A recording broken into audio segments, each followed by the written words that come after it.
वज़ीर-ए-आज़म नरेंद्र मोदी आज लखनऊ में तीसरी यूपी सरमायाकार कॉन्फ्रेंस की ग्राउंड ब्रेकिंग तकरीब में करेंगे शिरकत। 80,000 करोड़ रुपए से ज्यादा के 1406 प्रोजेक्टों की करेंगे शुरुआत।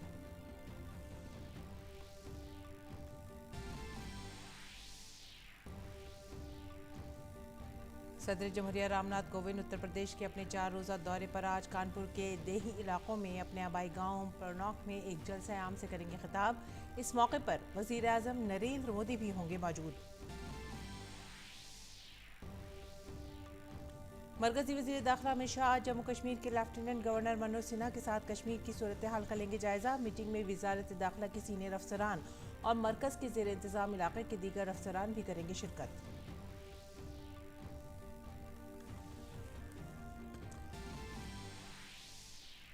नायब सदर जमहूरिया वेंकैया नायडू ने सेनेगल के दौरे पर भारतीय बिरादरी से किया खिताब। नायब सदर आज ताजिर बिरादरी से भी करेंगे मुलाकात।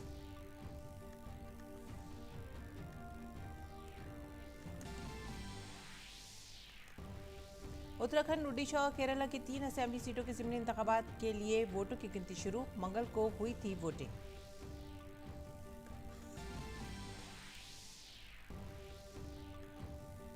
मोदी हुकूमत के 8 साल मुकम्मल होने के मौके पर डीडी न्यूज़ पर देखिए हमारा खुसूसी डीटी कॉन्क्लेव 8 साल मोदी सरकार, सपने कितने हुए साकार। कॉन्फ्रेंस में मरकजी वज़रा और माहिरीन के साथ होगी बातचीत। शाम 7 बजे डीडी न्यूज़ पर आज मुस्तकबिल का भारत के मौजू पर मरकजी वज़ीर अनुराग सिंह ठाकुर और दीगर माहिरीन के साथ होगी खास बातचीत। साइकिल के आलमी दिन के मौके पर मरकजी वज़ीर अकील अनुराग सिंह ठाकुर ने नई दिल्ली के मेजर ध्यानचंद स्टेडियम से मुल्की प्रोग्रामों का किया आगाज़।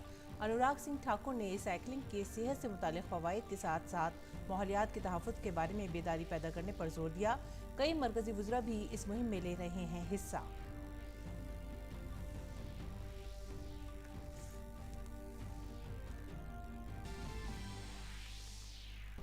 खेलों में फ्रेंच ओपन के विमेन सिंगल टाइटल मैच की लाइनअप तय। आलमी नंबर 1 एंगा स्वानेतेका का मुकाबला अमेरिका की कोको गाफ से होगा, जबकि मेन सिंगल के सेमीफाइनल में आज नडाल का मुकाबला ज़वेरोव से होगा। दूसरे सेमीफाइनल में स्लेज और कैस्परोव होंगे आमने सामने।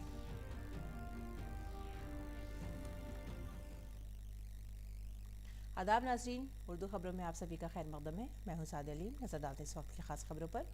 वज़ीर-ए-आज़म नरेंद्र मोदी आज उत्तर प्रदेश में यूपी इन्वेस्टर्स समिट की तीसरी ग्राउंड ब्रेकिंग तकरीब में शिरकत करेंगे।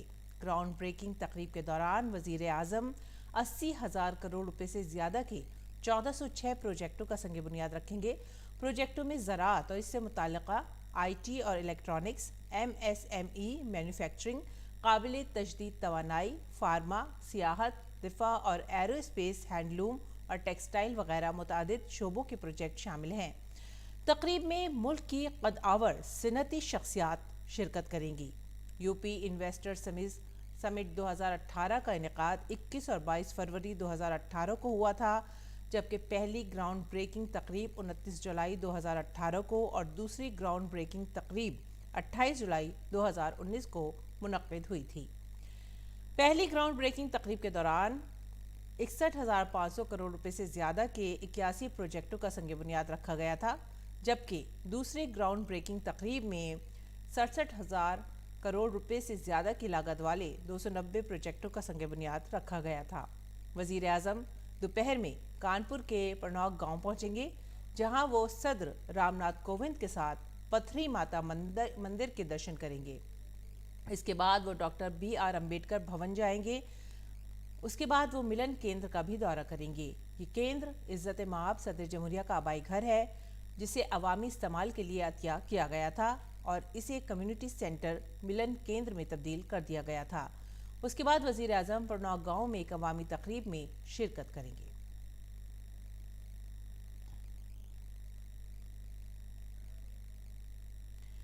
वज़ीर-ए-आज़म के लखनऊ दौरे पर बात करने के लिए लखनऊ से हमारे साथ हैं विकास सिंह।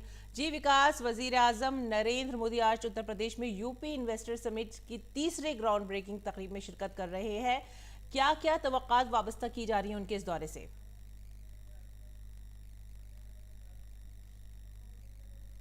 दिन है तीसरी ब्रेकिंग ग्राउंड सेरेमनी अपने आप में ये दर्शाती है कि किस तरीके से कार्य योजनाओं जी का विकास। पर काम किया गया और किस तरीके से सपनों को पूरा करने के लिए दिन रात मेहनत का नतीजा है ये। उत्तर प्रदेश अब अपनी पहचान बदल चुका है।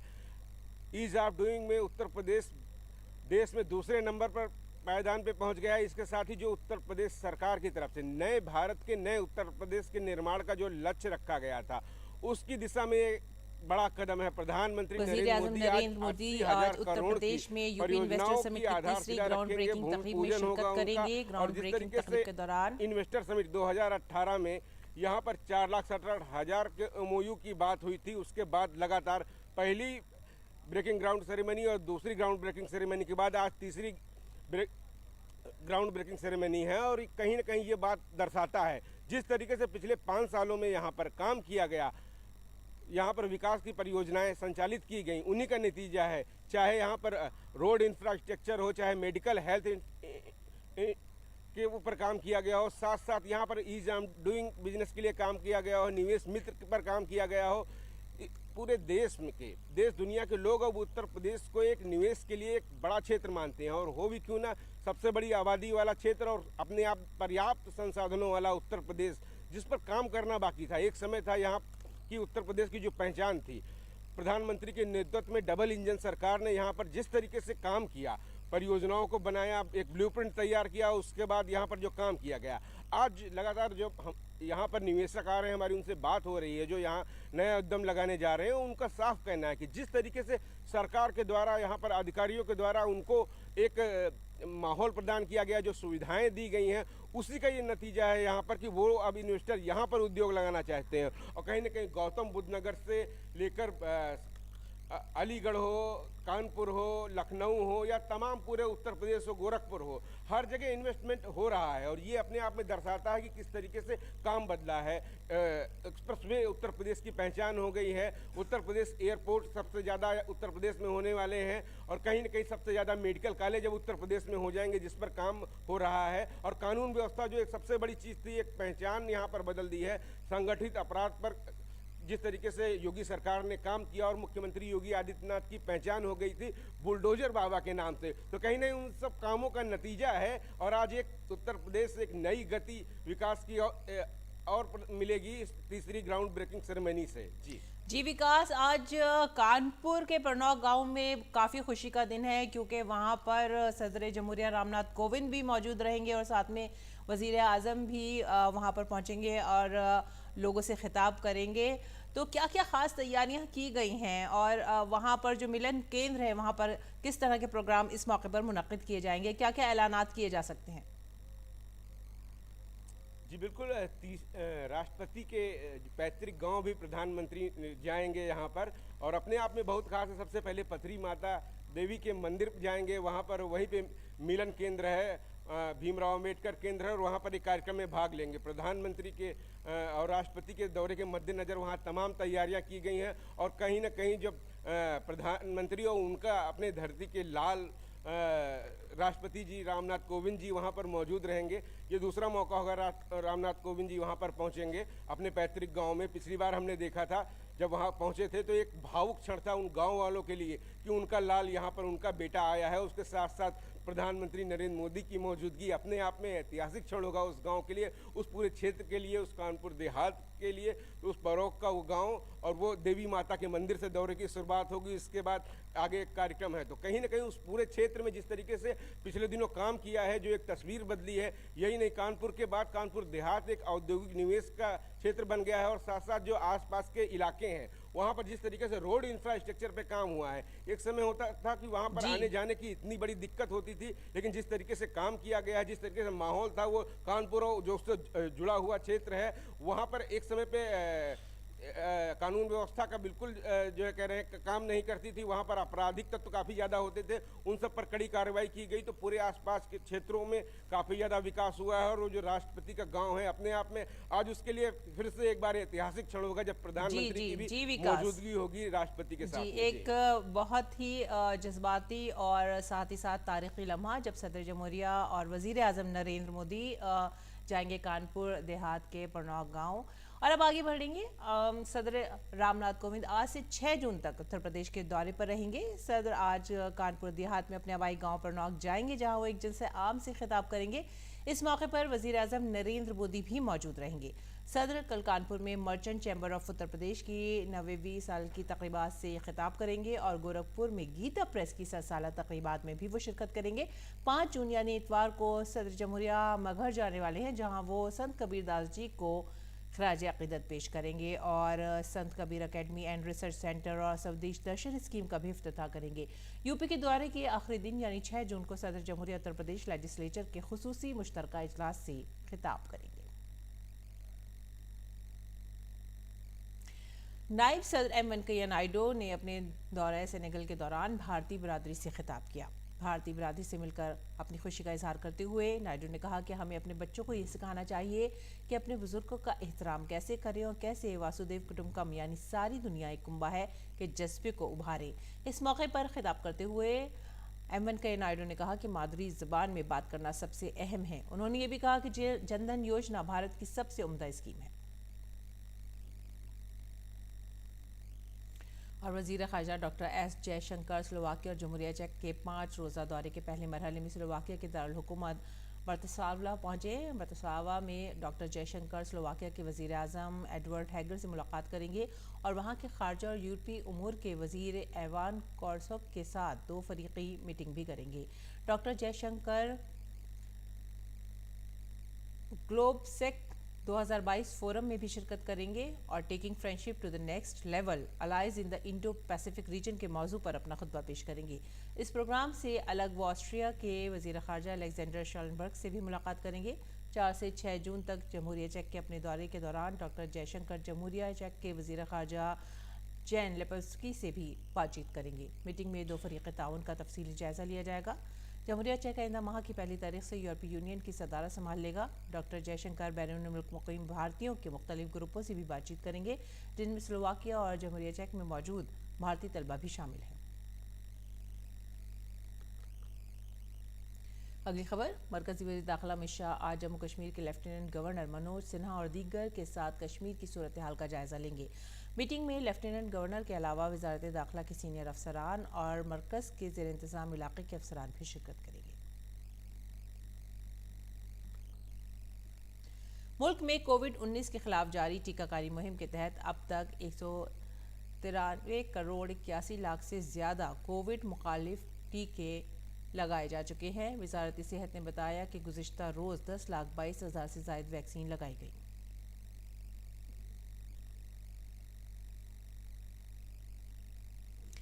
हर घर दस्तक 2.0 के दूसरे दिन सेहत कारकुनान घर घर जाकर लोगों को कोविड के टीके लगा रहे हैं। 2 माह तक जारी रहने वाली इस खुसूसी टीकाकारी मुहिम में 12 साल से ज़ायद उम्र के बच्चों और 60 साल से ज़ायद उम्र के बुजुर्गों को एहतियाती खुराक देने पर खुसूसी जोर दिया जाएगा। देखिए DT न्यूज़ की ये खास रिपोर्ट। हर घर दस्तक 2.0 के दूसरे रोज खवातीन सेहत कारकुन लोगों के घर घर जा रही हैं। वो इस बात का पता लगा रही हैं कि कोई अभी भी कोविड टीकाकारी से बचा तो नहीं रह गया है। आशा कारकुन इस बात का भी पता लगा रही हैं कि 60 साल से तमाम ज्यादा उम्र के लोगों को प्रिकॉशन डोज अभी लगा है या नहीं। हर घर दस्तक 2.0 के तहत आप देख रहे हैं कि जो आशा कार्यकर्ता हैं घर घर जा रही हैं, लोगों से पूछ रही हैं कि आपको पहली डोज लगी है कि नहीं, दूसरी डोज लगी है कि नहीं, या फिर जो प्रिकॉशन डोज है वो लगी है कि नहीं। तो आप देख सकते हैं इस वक्त हर घर दस्तक अभियान के तहत आशा वर्कर घर घर जा कर के लोगों से पूछ रही हैं और उनका रजिस्टर में नाम दर्ज कर रही हैं। लोगों का नाम, एड्रेस, उनका फ़ोन नंबर और उनको कौन सी डोज लगी है, फर्स्ट, सेकंड या थर्ड, तीनों डोज को पूछ के फिर वो कौन सी वैक्सीन है, कोवैक्सीन या कोविशील्ड, दोनों का पता करके फिर उसमें लिखते हैं। जिनको सेकंड डोज लगी है उनको थर्ड डोज के लिए बुलाते हैं, बूस्टर डोज के लिए, और जिनको फर्स्ट लगी है उनको सेकंड डोज के लिए। ऐसे लोग जो टीका देने की साइट पर नहीं जा सकते, उनको घर में ही जाकर आशा कारकुन कोविड की वैक्सीन लगा रही हैं। मेरे सेकंड डोज लगी है, आशा कार्यकर्ता मेरे घर आके लगा के गए हैं। 12 साल से ज्यादा उम्र के बच्चे भी हर घर दस्तक 2.0 मुहिम के तहत कोविड की वैक्सीन लगवा रहे हैं।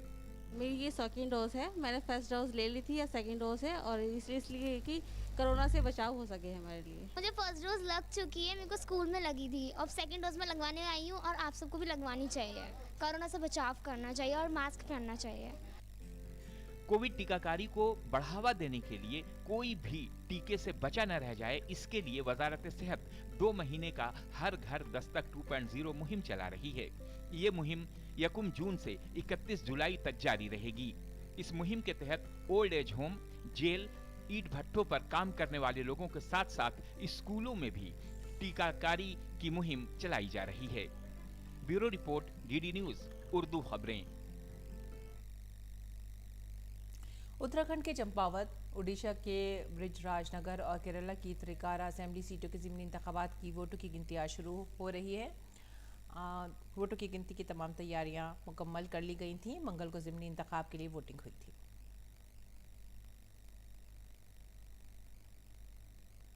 डीडी न्यूज़ वज़ीर आज़म नरेंद्र मोदी की क़यादत में मरकज़ी हुकूमत के 8 साल मुकम्मल होने के मौके पर आज से डीडी कॉन्क्लेव का इनेकाद कर रहा है। 1 हफ्ते तक जारी रहने वाले इस कॉन्फ्रेंस का उन्वान 8 साल मोदी सरकार, सपने कितने हुए साकार है। डीडी न्यूज़ के इस खुसूसी प्रोग्राम में मरकज़ी काबीना के कई वज़रा के साथ साथ कई माहिरीन भी शिरकत करेंगे। आज शाम 7 बजे से मरकज़ी वज़ीर अनुराग सिंह ठाकुर के साथ फ्यूचर ऑफ इंडिया के मौजू पर एक पैनल डिस्कशन टेलीकास्ट किया जाएगा। डीडी न्यूज़ नेटवर्क और सोशल मीडिया हैंडल्स के अलावा इस प्रोग्राम को ऑल इंडिया रेडियो भी कवर करेगा। आलमी खबरों में सदर जो बाइडेन ने अमेरिका में बढ़ते हुए गन कल्चर पर एक नादिर तकरीर की है। अमेरिका में इज्तिमाई गोलीबारी के वाक़े के एक दिन बाद सदर बाइडेन ने अपने खिताब में अमेरिकी कानून साजों पर दबाव डाला कि वो इस सिलसिले में मुनासिब इक़दाम करें। अमेरिकी सदर ने कांग्रेस से बड़े पैमाने पर गोलीबारी को रोकने के लिए इक़दाम करने को कहा, जिसमें हमला करने वाले हथियारों की खरीदारी के लिए उम्र के हद में इजाफा भी शामिल है। उन्होंने कांग्रेस पर जोर दिया कि वो हमले में इस्तेमाल होने वाले हथियारों पर पाबंदी आयद करे, पस मंज़र की जांच को वसी करे और गन कल्चर पर कंट्रोल से मुताल्लिक़ इक़दाम को नाफिज करे। अपने खिताब में बाइडेन ने वाल्टो, टेक्सास, बफेलो और न्यूयॉर्क में हालिया इज्तिमाई फायरिंग से मुताल्लिक़ यादगारों के अपने दौरों को याद किया। बाइडेन की जानिब से इस तरह का तबसरा गुज़िश्ता हफ्ते टेक्सास के एक प्राइमरी स्कूल में हुए कत्लेआम के बाद सामने आया। अमेरिका ने जुमेरात के रोज़ 71 रूसी और बेलारूसी कंपनियों को अपनी तिजारती ब्लैक लिस्ट में शामिल किया है, जिनमें हवाई जहाज़ के कई कारखाने और जहाज़ साजी और तहकीकी इदारे शामिल हैं। अमेरिका के इस इक़दाम को रूसी फ़ौज को अमेरिकी टेक्नोलॉजी और दीगर सामान से महरूम करने की एक और कोशिश करार दिया जा रहा है। यूक्रेन में रूस के हमले के जवाब में जुमेरात को वाशिंगटन की तरफ से आयद करदा नई पाबंदियों में बरामदी पाबंदियाँ भी शामिल हैं। इसके अलावा रूस के कई अरकान पर पाबंदियाँ भी शामिल हैं। मजमूई तौर पर अमरीकी महकमा तिजारत ने फरवरी से अब तक रूस की हिमायत याफ्ता कंपनियों समेत 322 इदारों को अपनी इक़्तिसादी ब्लैक लिस्ट में शामिल किया है। और आइए अब नज़र डालते हैं खेल की खबरों पर। आज़ादी का अमृत महोत्सव इंडिया @75 की तकरीबात के एक हिस्से के तौर पर नौजवानों के उमूर और खेल की वजारत की तरफ से मुल्क भर में वर्ल्ड साइकिल डे का इनेकाद किया जा रहा है। इस मौके पर मरकज़ी वज़ीर खेल अनुराग सिंह ठाकुर ने आज नई दिल्ली के मेजर ध्यानचंद स्टेडियम से मुल्क गिर प्रोग्रामों का आगाज़ किया। इस मौके पर मरकज़ी वज़ीर सेहत मनसुख मंडाविया, मरकज़ी वज़ीर कानून किरण रिजिजू, साबिक़ मरकज़ी वज़ीर हर्षवर्धन भी मौजूद थे। इस प्रोग्राम के मौके पर वज़ीर खेल ने नौजवान साइकिलिस्ट के साथ साइकिल चलाकर 7.5 किलोमीटर का फासला तय किया। इन रैलियों का मकसद लोगों को जिस्मानी तंदुरुस्ती के लिए अपनी रोज़मर्रा की ज़िंदगी में साइकिल चलाने की तरगीब देना और मोटापे, काहिली, तनाव, परेशानी जैसी बीमारियों से निजात दिलाना है। साइकिल ही एक ऐसा साधन है, जब आज़ादी के समय, स्वतंत्रता संग्राम के समय साइकिल पर जाकर देश के कोने कोने में आज़ादी दिलाने के लिए एक और देशभक्ति का वो नारा देश के कोने कोने तक दिया जा रहा था। स्वतंत्रता संग्राम में भी बाईसाइकिल की बहुत बड़ी भूमिका थी। तो आज मैं ये कह सकता हूं, एक और उस समय का समय था, दूसरी और रॉकेट लॉन्च भी करना था पहला, तब भी साइकिल पर लॉन्च पैड तक उसको ले जाने का काम किया गया।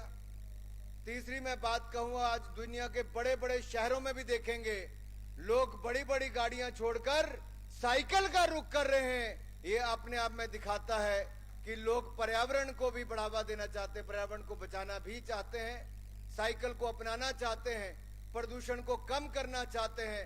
और यही कारण है कि आज स्वच्छ भारत को भी आगे बढ़ाते हुए, फिट इंडिया को आगे बढ़ाते हुए माननीय प्रधानमंत्री नरेंद्र मोदी जी का जो संकल्प है उसको आप अपनाने आए हैं।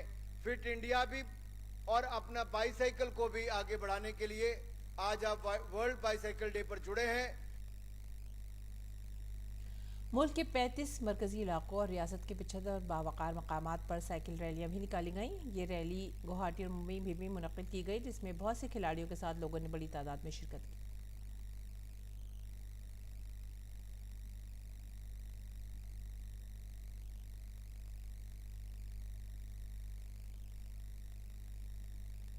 वर्ल्ड साइकिल डे के मौके पर मरकजी वजीर खेल अनुराग सिंह ठाकुर ने फिटनेस बरकरार रखने के लिए साइकिल चलाने के बारे में बात की। हमारे नामा निगार तापस भट्टाचार्य से खुसूसी बातचीत में वजीर खेल ने साइकिल की अहमियत बताते हुए कहा कि मुल्क के नौजवानों को फिटनेस मुहिम में शामिल होना चाहिए। मौजूद है केंद्रीय मंत्री अनुराग सिंह ठाकुर, जिन्होंने अभी अभी 7.5 किलोमीटर का सफर सर बाइसाइकिल पे वर्ल्ड बाइसाइकिल डे पे आपने किया है। कितना बड़ा मैसेज आप दे रहे हैं नेशनल स्टेडियम के बाहर से? प्रधानमंत्री नरेंद्र मोदी जी का मानना है कि देश के युवाओं को फिटनेस मुहिम से जुड़ना चाहिए, देश के लोगों को फिटनेस मुहिम से जुड़ना चाहिए और फिट इंडिया कैंपेन में सबसे बड़ी भूमिका बाइसाइकिल भी निभा सकती है। और वर्ल्ड बाइसाइकिल डे पर हम एक स्पष्ट संदेश दे रहे हैं, रोज साइकिलिंग करें, इससे आप स्वस्थ भी रहेंगे, स्वच्छ भारत का निर्माण भी करेंगे और एक फिट भारत का निर्माण भी करेंगे। तो सारे कैंपेन जो है fit India, Khelo India, clean India and healthy India सब इसी में जुड़ते हैं, क्योंकि बाइसाइकिल चलाने से ना प्रदूषण होता है, ईंधन की खपत नहीं होती और देश का नुकसान नहीं होता है, पर्यावरण को भी बचाते हैं, आपका स्वस्थ भी आप रहते हैं, कैलोरीज भी बर्न करते हैं और साथ ही साथ आप एक संदेश देते हैं कि आइए फिट रहें। और फिट इंडिया मोबाइल ऐप को आप डाउनलोड करेंगे तो अपना फिटनेस स्कोर भी आप रोज जान पाएंगे। सर, आज़ादी का अमृत महोत्सव हम लोग सेलिब्रेट कर रहे हैं, 8 साल प्रधानमंत्री नरेंद्र मोदी का कार्यकाल भी हम लोग सेलिब्रेट कर रहे हैं। इन 8 सालों में हमने देखा है कि स्पोर्ट्स और फिटनेस को लेके एक अलग ही जागरूकता बढ़ी है। खासतौर से अगर हम लास्ट कॉमनवेल्थ गेम्स की, ओलंपिक की बात करें, पैरालंपिक की बात करें, आपको लगता है कि देश मुकाम पे चल पड़ा है कि वर्ल्ड सुपर पावर स्पोर्ट्स में बन सकते हैं हम? निश्चित तौर पर भारत सही दिशा में चला है। प्रधानमंत्री मोदी जी के नेतृत्व में खेलों को तो बढ़ावा मिला है, फिटनेस को भी उसी तरह से जागरूकता अभियान किए जा रहे हैं और लगातार खिलाड़ियों का जुड़ना, टॉप जैसी स्कीम का चलना, खिलाड़ियों के सभी उनके ट्रेनिंग, बोर्डिंग, लॉजिंग, ट्रैवलिंग से लेके पॉकेट अलाउंस तक का पूरा ध्यान भारत सरकार रखती है।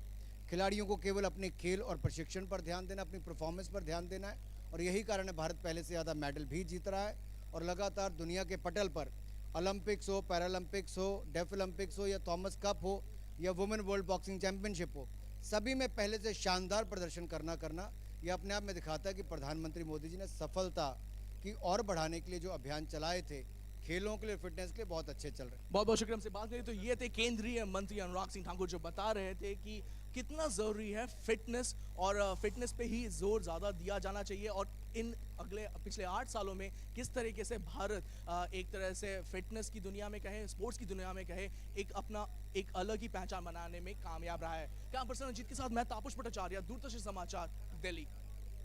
और बात करेंगे फ्रेंच ओपन की। साल के दूसरे ग्रैंड स्लैम फ्रेंच ओपन के विमेन सिंगल के फाइनल की लाइनअप तय हो गई है। शानदार फॉर्म में चल रही आलमी नंबर 1 पोलैंड की एगा स्वियातेक का सामना खिताबी मुकाबले में अमेरिका के कोकाफ से होगा। स्वियातेक ने सेमीफाइनल में रूस की दारिया कासातकीना को शिकस्त देने में कामयाबी हासिल की। इस मुकाबले में जीतने में स्वियातेक को ज़्यादा मेहनत नहीं करनी पड़ी। उन्होंने ये मैच सीधे सेटों में 6-2 और 6-1 से जीत लिया। आलमी नंबर 1 खिलाड़ी की मुसलसल 34वीं जीत है। इस जीत के साथ ही उनकी नज़रें दूसरी बार फ्रेंच ओपन जीतने पर हैं। इससे कबल एगा ने 2020 में फ्रेंच ओपन का खिताब जीता था। विमेन सिंगल के दूसरे सेमीफाइनल में 18 साल अमरीकी टेनिस खिलाड़ी को कोकाफ ने आसान जीत के साथ फाइनल में जगह बनाई है। उन्होंने सेमीफाइनल में इटली के मार्टिना ट्रेविसन को सीधे सेट में 6-3 और 6-1 से शिकस्त दी। ये पहला मौका है जब गाफ किसी ग्रैंड स्लैम के फाइनल में पहुंची हैं। वो इससे कबल ऑस्ट्रेलियन ओपन और विंबलडन के चौथे राउंड तक पहुंच चुकी हैं।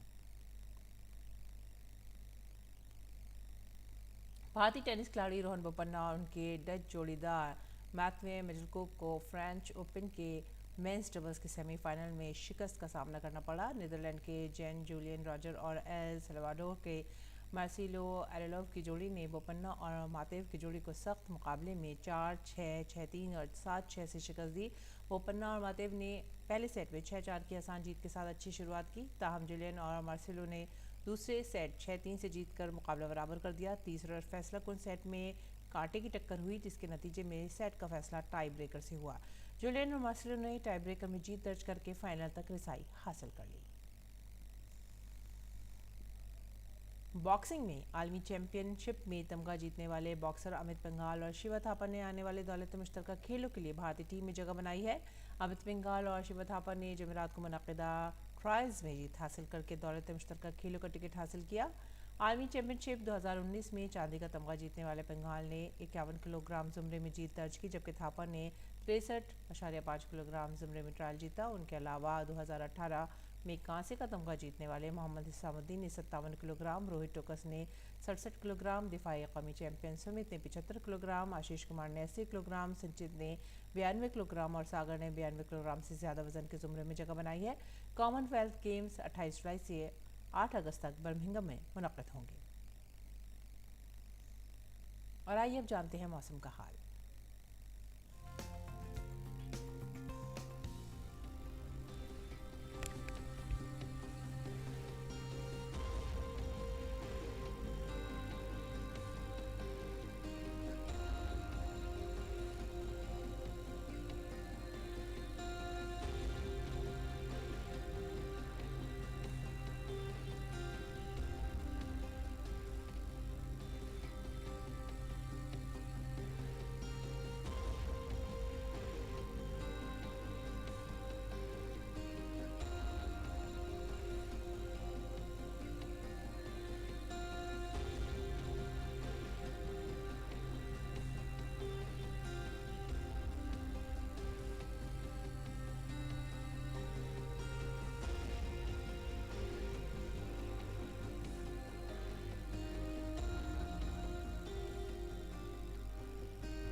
इसी के साथ ही वक्त हो गया आप सभी से विदा लेने का। आप हमारी पूरी टीम को दीजिए इजाज़त। आदाब।